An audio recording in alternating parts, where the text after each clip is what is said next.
Praise the Lord, praise the Lord. My name is Pastor Robert, the host of Life in the Word. My interpreter is Nico Mondi.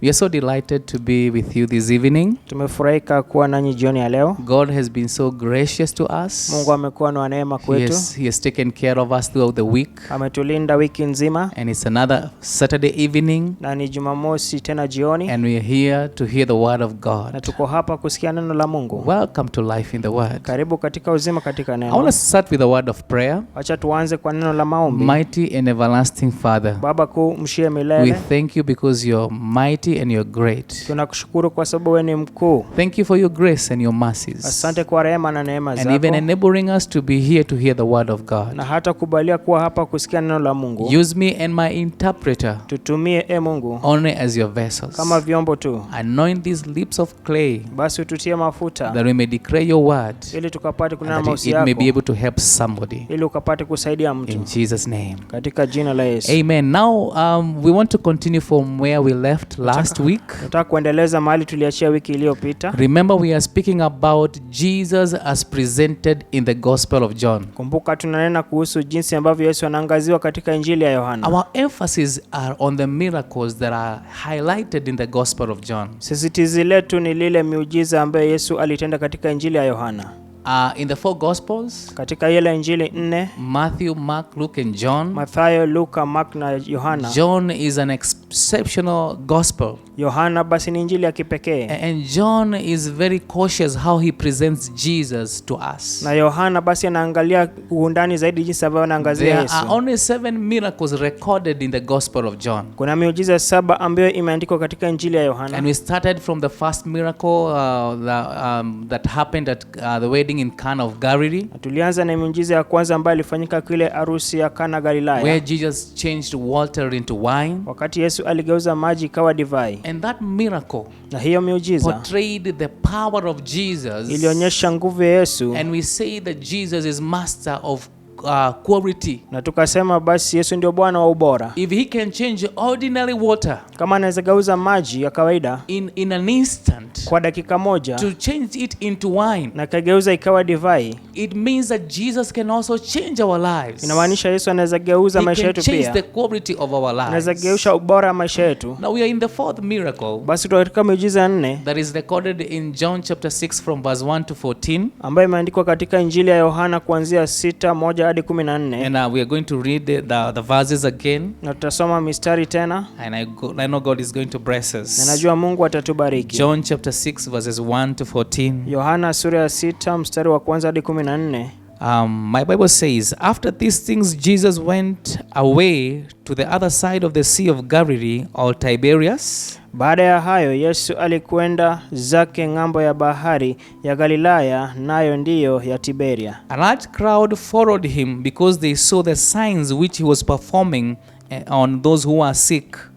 Na mkutano mkuu wakamfuata kwa sababu waliziona ishara alizowafanyia wagonjwa. Then Jesus went up the mountain, and there he sat down with his disciples. Naye Yesu akakwea mlimani akaketi huko pamoja na wanafunzi wake. Now the Passover feast of the Jews was near. Na Pasaka, sikukuu ya Wayahudi, ilikuwa karibu. Therefore Jesus, lifting up his eyes and seeing a large multitude of crowd was coming to him, said to Philip, where are we to buy bread so that these may eat? Basi Yesu alipoinua macho yake akaona mkutano mkuu wanakuja kwake, alimwambia Filipo, tununue wapi mikate ili hawa watu wapate kula?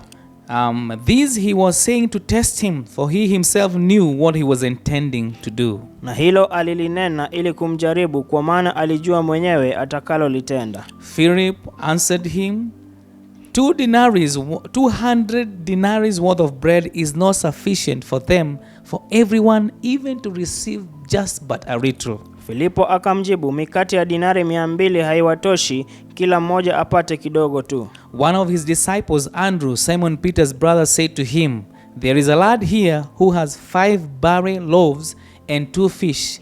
But what are these for so many people? Wanafunzi wake mmojawapo, Andrea nduguye Simoni Petro, akamwambia, yupo hapa mtoto yuna mikate 5 ya shayiri na samaki 2, lakini hivi ni nini kwa watu wengi kama hawa? Jesus said, have the people sit down. Now there was much grass in that place. So the men sat down in numbers about 5,000. Yesu akasema, waketisheni watu, na mahali pale palikuwa na majani tele. Basi watu waume wakaketi wapata 5,000 jumla yao. Jesus then took the loaves, and having given thanks, he distributed to those who were seated, likewise also the fish, as much as they wanted. Basi Yesu akaitoa ile mikate, akashukuru, akawagawia walioketi, na kadhalika katika wale samaki kwa kadri walivyotaka.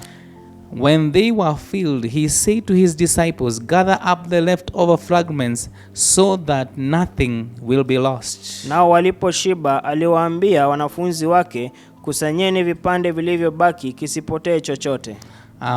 So they gathered up and filled 12 baskets with the fragments from the 5 barley loaves which were left over by those who had eaten. Basi wakavikusanya, wakajaza vikapu 12 vipande vya mikate 5 ya shayiri vilivyobakia wale waliokula. Therefore, when the people saw the signs which he had performed, they said, this is truly the prophet who is to come into the world. Basi watu wale walipoiona ishara aliyoifanya, walisema, hakika huyo ni nabii yule ajaye ulimwenguni.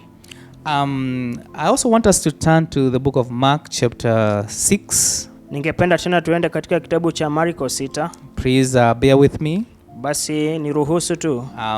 I'm going to read the same account from the Gospel of Mark. Nitasoma pia tukio hilo tu katika Injili ya Marko. Mark chapter 6 and verse 31. Marko 6:31. Allow me to read a few verses there before we continue. Niruhusu nisome mistari michache kabla tuendelee.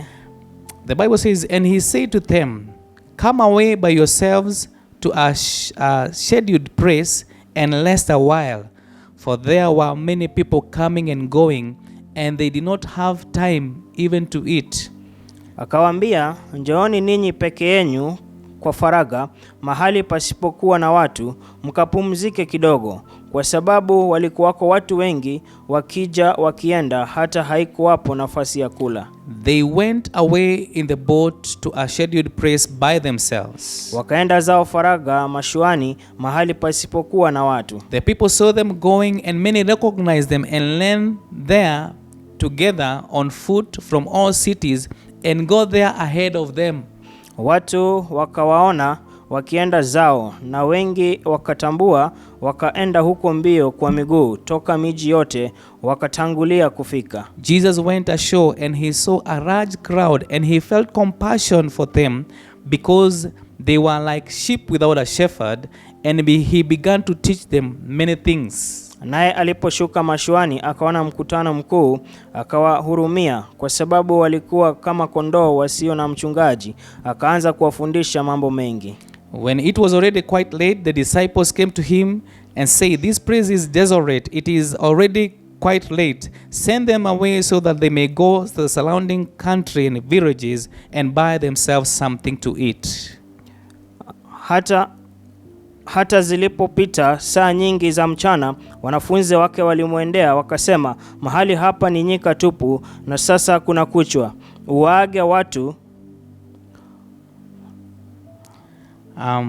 Uwaage watu hawa ili waende zao mashambani na vijijini kando kando, wakajinunulie chakula. Verse 37, and he answered them, you give them something to eat. And they said to him, shall we go and spend 200 denarii on bread to give them something to eat? 37 inasema, akajibu akawaambia, wapenyi ninyi chakula. Wakamwambia, je, tuende tukanunue mikate ya dinari 200 ili tuwape kula? Because of time, we are not going. You can read the whole passage. Kwa sababu ya muda tutasoma sura yote. But I wanted to do a little comparison on this is the same event being reported by both Mark and John. Lakini ningependa kufanya kulinganisha kwa sababu haya yamenakiliwa katika kitabu Injili ya Marko na Yohana. Remember we say that this miracle is the only miracle recorded in the 4 Gospels. Kumbuka tulisema miujiza hii basi imenakiliwa katika Injili zote 4. And this one shows us Jesus has authority over quantity. Na hii inaonyesha kuwa Yesu ako na mamlaka juu ya wingi. He is master of quantity. Yeye ndio Bwana wa utele. Meaning that he can take something that is so small. Inamaanisha anaweza chukua kitu kidogo Or a few things. ama vitu vichache And multiply them. na akaweza kuzifanya ziwe vingi. And we were saying last week. Na tulisema wiki iliyopita That Jesus took only 2 fish and 5 loaves. Kwa Yesu alichukua samaki 2 na mikate 5. And from this small meal he was able to feed 5,000 men. Na kutoka kwa hii chakula kidogo alilisha watu 5,000 wanaume. A great miracle. Hilo ni miujiza kuu. This is a miracle that touched the people of Israel during those times. Hii ni miujiza ambayo iliguza watu wa Israeli nyakati zile. Later on we even see Jesus himself speaking about it when people were following him. Baadaye tunaona Yesu anazungumzia juu ya miujiza wakati watu He wanamfuata. will tell them, are you following me because of the fish and the bread? Alikuwa anauliza kwani mnanifuata kwa sababu ya mikate na Showing us samaki. that this is a miracle that was obviously spoken about even after it had happened for a long time. Inaonyesha basi hii ni miujiza ambayo watu walikuwa wanazungumzia hata baadaye ya hiyo tukio. So as we continue to look at Jesus as he is presented in the Gospel of John, Na tukiendelea kuangalia jinsi ambavyo Yesu anaangaziwa katika Injili ya Yohana and the miracles that happened, that took place, that John calls the signs, na ile miujiza hata ilitendeka ambayo Yohana anaita ishara, we examine this miracle tunaangalia ndani hii and we miujiza. see how it is applies in our own lives. Tunaona jinsi ambavyo inalinganisha na maisha yetu. Let me make a statement here. Wacha basi nitoe taarifa. When we connect our lives with Jesus Wakati tunaunganisha maisha yetu na Yesu and his endless power, na ile nguvu yake sio isha, nothing will be impossible for us. hakuna kitu ambayo haitawezekana kwetu. I'm going to repeat that. Naenda kurudia hilo tena. When we connect our lives with Jesus Wakati tunaunganisha maisha yetu na and Yesu his endless power, na ile nguvu yake sio malizika, nothing shall be impossible for us. hakuna kitu ambayo haitakuwa haiwezekani We kwetu. see Jesus Tunaona Yesu and we see this whole event na tunaona hii tukio yote, unfolding in the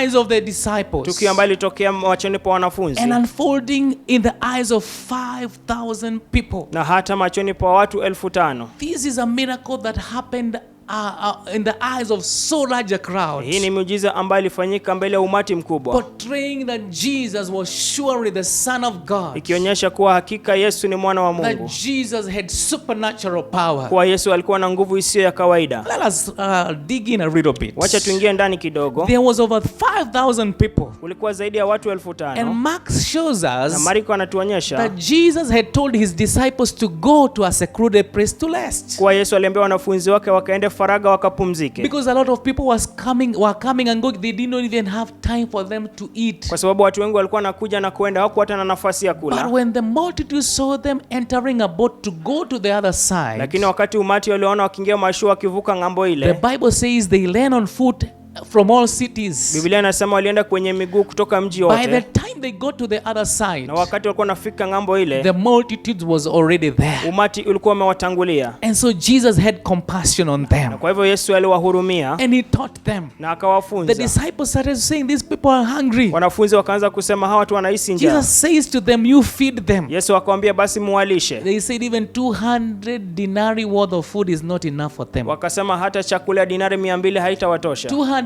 denarii was the salary of an average person of 8 months. Basi dinari 200 ilikuwa ni kama mishahara ya mtu kulipwa baada ya miezi 8. So what did they have? Kwa hivyo walikuwa na nini? They only had 2 pieces of fish Walikuwa tu na samaki 2 and 5 barley loaves. na ile mikate 5 ya It shayiri. is not even wheat loaves. Basi hata si hata mikate ya It was ngano, barley loaves. ilikuwa ni mikate ya shayiri. That was the meal of a poor person. Hii basi ilikuwa ni chakula ya yule maskini. But Jesus will use whatever you have. Lakini Yesu atatumia kile ambacho uko nacho. He will not use what you do not have. Hatatumia kile ambacho hauna. Little is much when it is given to Jesus. Kidogo itakuwa tele wakati unampa Yesu. You know, brothers and sisters, Unajua ndugu na dada, many times we look at what we have, mara mingi tunatazama kile the tulicho small nacho, resources that we have, ile rasilimali ndogo the tuko nayo, little education that we have, ile elimu ndogo tuko and nayo, others people will look at what they do not na have. hata wengine wanatazama kile ambacho Some are hawana. looking at the education they don't have, Wengine wanatazama ile elimu ambayo hawana, the connections they don't have. ile kiunganishi ambayo But hawana. let me tell you, Lakini wacha nikuambie, God is not looking for what you do not have. Mungu hatazami kile He ambacho is hauna. looking for the little that is within you, Tazama kile kidogo kilioko the ndani little yako. faith that is within you. Imani iliyoko ndani yako. He is master of quantity, Yeye ndio Bwana wa utele. meaning that he can multiply whatever you have. Inamaanisha anaweza ifanya iwe wingi kile ambacho uko Imagine nacho. Jesus took the 5 loaves and the 2 fish. Fikiri Yesu akichukua mikate 5 na samaki wawili. I wish we can go to that place together with you right now. Nitamani tuende na wewe mahala hapo pamoja na. Visualize yourself among the people who are so hungry. Fikiria uko katikati ya wale watu ambao walikuwa wanahisi njaa. Visualize yourself seeing Jesus being brought these 5 loaves and 2 fish. Ujione ni kama unaona Yesu akileta hii mikate 5 na samaki wawili. It must have been funny. Labda inaweza kuwa ilikuwa ya kicheko. Because that could not even have been enough for 2 or 3 people. Kwa sababu hiyo haingetosha hata watu wawili ama watatu. It was only lunch for a small boy. Ilikuwa tu ni chakula cha yule kijana. But Jesus takes it. Lakini Yesu anaichukua. Mark says Mariko anasema that he took the bread alichukua mikate and he broke it na akayavunja and he gave it to his na disciples. akapea wanafunzi wake. And he told, have the people sit in groups of 50s. Na akaambia watu basi wakae kwenye umati wa watu When the 50. disciples took the bread Lakini wakati ambapo wanafunzi and the wachukua mikate fish, na ile as they samaki, were distributing it, wakati walikuwa naigawa, it multiplied. kaanza kujiongeza. This miracle did not even happen in the hands of Jesus. Hii miujiza haikufanyika hata mikononi It mwa Yesu. happened in the hands of the disciples. Ilifanyika mikononi mwa wanafunzi. Jesus Yesu used his disciples. alitumia wanafunzi He wake. was teaching them. Alikuwa anawafunza Whereas he was feeding the wakati people. alikuwa analisha watu. He was showing them, Alikuwa I anawaonyesha, am all that you need. mimi ndio kile ambacho mnahitaji. Whatever you bring to Jesus, Kile ambacho namletea Yesu, when he blesses it, wakati anaibariki, it is bound to multiply. basi itaongezeka. You might be living a mediocre kind of life. Unaweza kuwa unaishi maisha ile ya dunia au chini. Your salary is not enough. Mishahara yako haitoshi. Whatever you make cannot even make ends meet. Kile ambacho unatengeneza hizi hata But I kusaidia. want to tell you, Lakini nataka when you nikuambie, take whatever you have ukichukua kile ambacho uko and you nacho put it in the hands of na weke Jesus, mikononi mwa when Yesu, he blesses it, wakati it ataibariki, is gonna multiply. inaenda You kuongezeka. will find yourself living in abundance. Utajipata unaishi katika All utele. you need to do Kile ambacho unahitaji is allow him ni yeye umkubali to break you. ili akuvunje. Remember, he took the bread Kumbuka alichukua mikate and he broke it. na akaivunja. And the moment he broke Na wakati it, aliyevunja it will multiply. itaongezeka. Whenever you allow God to break you, Wakati unakubali Mungu he will akuvunje, multiply you. He atakuongeza. will put you to a place Atakuweka mahali and take you to places na akatupeleka where you mahali never even dreamt you can go ambayo to. haujaifikia unaweza fika. This was a great Hii miracle. ilikuwa ni miujiza You know, kubwa. there is nothing as great as when people are feasting. Unajua hakuna jambo mzuri saa zile watu wanakula. Fasting is not easy, Ile kufunga si rahisi. but feasting is like going downhill. Lakini ile kukula basi ni kama kusherekea. Imagine those people who are hungry. Fikiri wale watu ambao walikuwa na hisi Some of them njaa. might have even been dozing when Jesus was teaching because of hunger. Wengine hata labda walikuwa wanalala kwa sababu Yesu alikuwa anafunza. But I want to walikuwa na assure njaa. you, Lakini nataka When the nikuhakikishie, bread and the fish came, wakati ile mikate na samaki nobody ilikuja, was dozing. hakuna mtu alikuwa They were analala. all feasting on them. Wote walikuwa wanakula. They ate and had enough. Wote walikula There wakatosheka. was even left over. Kulikuwa hata na mabakio. Praise the name of Bwana Jesus. Yesu asifiwe. He is master of Yeye ndio Bwana wa utele. quantity. He has power Yako na to nguvu take whatever you have kuchukua kile ambacho uko and nacho use it na akitumie to multiply your ili life. akaongeze maisha You know, yako. when we came to Jesus, Unajua wakati tunakuja kwa Yesu, many of us were not enough. wengine wetu hatukuwa We did tunatosha. not even believe in ourselves. Hatukuwa hata We tunajiamini. were fearful. Tulikuwa We tunaogopa. were asking Tulikuwa ourselves, tunajiuliza, can God really use me? Mungu anaweza nitumia kweli? I am a sinful person. Mimi ni mwenye I dhambi. don't come from a good background. Sitoki kwenye familia My nzuri. English is not good. Kimombo yangu si nzuri. My education is not enough. Elimu yangu My haitoshi. family background I've come from the least. Familia yangu basi ni ya chini. But the moment you place yourself in the hands of Jesus, Lakini wakati unajiweka mikononi mwa Yesu you let yourself be used by Him. na uache akutumie, He will multiply you. atakuongeza, He will work upon you. atakufanyia He kazi, will embolden you. atakufanya vizuri. You're going to go through challenges, Unaenda yes, kupitia changamoto but He ndio, will make you lakini and atakufanya bring you out. na akutoe vizuri. That person ule that mtu he has designed you to be. ambaye alikuwa amekutengeneza uwe. Praise the name of Bwana Yesu Jesus. asifiwe. Little is much Kile kidogo kitakuwa when you wingi give it to wakati Jesus. unampa Yesu. I know I'm speaking to a person, Najua nanena na mtu maybe because of the COVID-19 labda kwa sababu ya virusi vya and what corona happened last year. ambayo ilifanyika mwaka You lost uliopita. almost everything Ulipoteza karibu kila and kitu you're seated there. na umekaa pale. Your family has deserted you. Familia yako You wamekuacha, don't have any source of income. hauna hata kitu And ya you're asking yourself, na unajiuliza, can this God really help me? huyu Mungu anaweza nisaidia?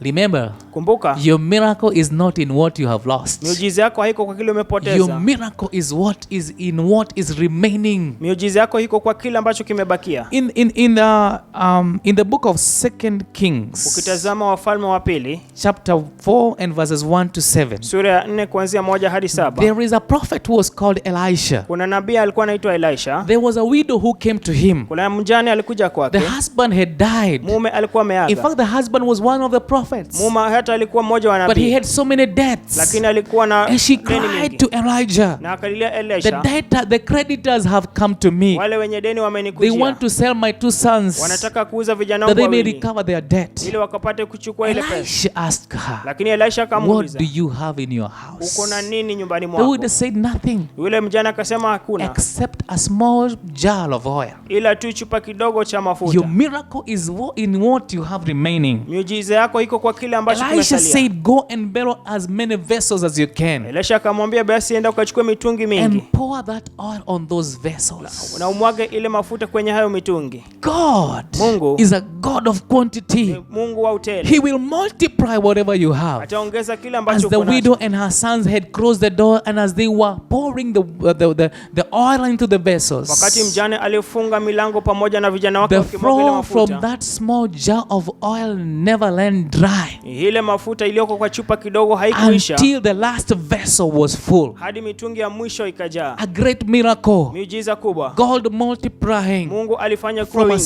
small source. kutoka kwa ile chanzo kidogo, He will multiply you. I atakuongeza. want to believe Nataka niamini that the year 2021, kwa mwaka you shall not 2021 remain in the level that you are in. hautabaki ile kiwango ulioko. Jesus, Yesu, who has authority over quantity, ambaye ako na mamlaka juu ya master utele, of quantity, yeye ndio Bwana wa he utele, will increase you. He atakuongeza, will increase your finances. ataongeza hata He will fedha increase yako, your joy. ataongeza He will furaha yako, increase your faith. ataongeza imani I want yako. to believe Nataka in the niamini midst of katikati ya challenges, changamoto you will not sing the song that others are singing. hautaimba ile nyimbo ambayo wengine When they wanaimba. say the economy is bad, Wakati watasema you uchumi will ni mbaya, you'll be saying that my God is my wewe supplier. utasema Mungu wangu ndiye He is my provider. yeye ndiye ananipatia, Because kwa God sababu Mungu is going to increase you. anaenda kukuongeza. Praise the name of Bwana Yesu Jesus. asifiwe. This was a great Hii miracle. ilikuwa ni By muujiza the end kubwa. of the day, Baada ya siku there was even leftovers. hata kulikuwa na mabakio. They collected 12 baskets Walichukua vikapu 12 full of food. ambayo ilikuwa imejaa chakula. You might be there. Unaweza kuwa You are pale struggling even to put food in your na table. unasumbuka hata kuweka But I chakula want to mezani, believe after Jesus is through with you, lakini nataka niamini wakati yetu you'll amalizana be nawe eating and you'll be having leftovers, utakuwa unakula na hata utakuwa na and you'll mabakio be giving it away, na utakuwa unasaidia because wengine, kwa Jesus sababu Yesu is going to change your life. anaenda kugeuza maisha You yako. might be there Unaweza kuwa pale and you're not born again. na haujaokoka. I want to lead you to Christ. Nataka nikuongoze kwa Just Yesu. repeat this short prayer after me. Rudia ombi hii nyuma Say, yangu. Lord Jesus, Sema, Bwana Yesu, come into my life. kuja maishani mwangu. I am a sinner. Mimi ni mwenye dhambi. Forgive me. Nisamehe. Remove my name Ondoa jina yangu from the book of death katika kitabu cha and kifo write it na uliandike in the book of life. katika kitabu cha uzima. Today, Kuanzia I've leo accepted you nimekuchukua as my Lord and Savior. kama Bwana na Mwokozi If wangu. you have said that prayer, Kama umeomba ombi you hiyo, have received Jesus Christ. umemkubali There Yesu. is a number on the screen. Kuna nambari kwenye runinga Call that yako. number Piga hiyo and namba we shall follow you up. na I tutakufuatilia. want to make a prayer. Nataka You nikuombe. are down there, you are there and you're down. Uko pale na I want umeshushika. to believe that Jesus, Nataka niamini the kwa Yesu, master of quantity, Bwana wa utele, is going to increase you. anaenda kuongeza. Father, in the name of Baba, Jesus, katika jina la I Yesu, pray for those who are watching me. naombea wale ambao wanatazama. Some of them are struggling. Kuna wengine wanasumbuka They are looking at whatever they have na wanatazama kile walicho and it is nacho not enough. haikitoshi. The Lord